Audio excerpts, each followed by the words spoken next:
കൊടുങ്ങല്ലൂർ നഗരസഭ പടാകുളം വാർഡിൽ അങ്കണവാടിയിൽ ലൈബ്രറി ഉദ്ഘാടനം ചെയ്തു.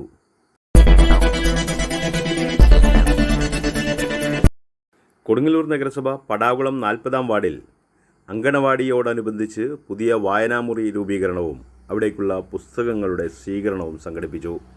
മേത്തല കമ്മ്യൂണിറ്റി ഹാളിൽ നടന്ന ചടങ്ങിൽ വാർഡ് കൗൺസിലർ TS സജീവൻ അധ്യക്ഷത വഹിച്ചു.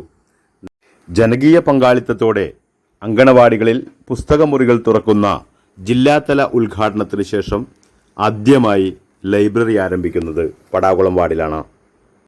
അത് സ്ഥലമില്ലാണ്ട് സ്കൂളിലാണ് വർക്ക് ചെയ്യുന്നത്. അവിടെ നമുക്ക് പുസ്തക ശേഖരണത്തിനുള്ള സംവിധാനങ്ങൾ ഇല്ലാത്തതിന്റെ പേരിലാണ് നമ്മൾ ഈ കാത്തോലിപ്പുറമ്പ് അംഗൻവാടിയിൽ ഇത് തെരഞ്ഞെടുത്തത്. അപ്പൊ കാത്തോലിപ്പുറമ്പ് അംഗൻവാടിയിലാണ് നമ്മൾ ഈ സംവിധാനം ഒരുക്കുന്നത്. അതിനോട് ബന്ധപ്പെട്ട് നേരിട്ട് പരിപാടിയിലേക്ക് പോവുകയാണ്. മെസ്സേജ് കണ്ടിട്ട് അവർ 1000-ഓളം പുസ്തകം. നഗരസഭാ കൗൺസിലറും കൊടുങ്ങല്ലൂർ സാഹിത്യ സദസ്സിന്റെ അധ്യക്ഷനുമായ C നന്ദകുമാർ ഉദ്ഘാടനവും പുസ്തക സ്വീകരണവും നിർവഹിച്ചു.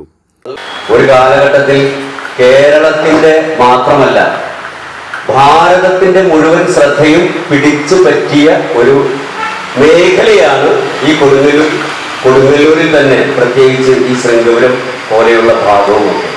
നമുക്കറിയാം, ഇന്ന് കൊടുങ്ങല്ലൂർ അറിയപ്പെടുന്നത് ഇന്നും കുഞ്ഞിക്കുട്ടൻ തമ്പുരാന്റെ പേരിലാണ്.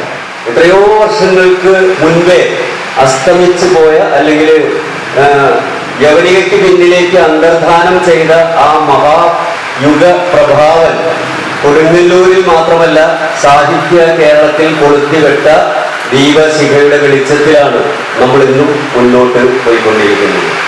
അദ്ദേഹത്തെ കുറിച്ച് രണ്ടു വാക്ക് പറയാതെ വായനയുമായി ബന്ധപ്പെട്ട അല്ലെങ്കിൽ പുസ്തകവുമായി ബന്ധപ്പെട്ട ഈ ഒരു പരിപാടിയിലെ ഒരു പ്രസംഗം പൂർണ്ണമാകും എന്ന് തോന്നുന്നില്ല.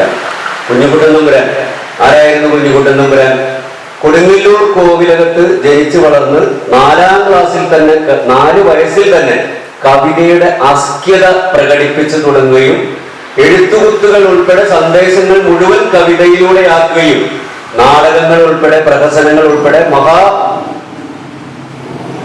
കൃതികളുടെ വിവർത്തനങ്ങൾ ഉൾപ്പെടെ നിരവധി പുസ്തകങ്ങളിലൂടെ മലയാളിയുടെ മനസ്സിൽ ചേക്കേറിയ യുഗപ്രഭാവനായ കവി എന്ന് തന്നെ അദ്ദേഹത്തെ വിശേഷിച്ചു. Major general doctor P Vivekanandan, Chandrika teacher, TK Haridasan, Deepa Rajendran, Ramani teacher, Alli teacher, Snehalatha Banesh തുടങ്ങിയവർ ആശംസകൾ അർപ്പിച്ച് സംസാരിച്ചു.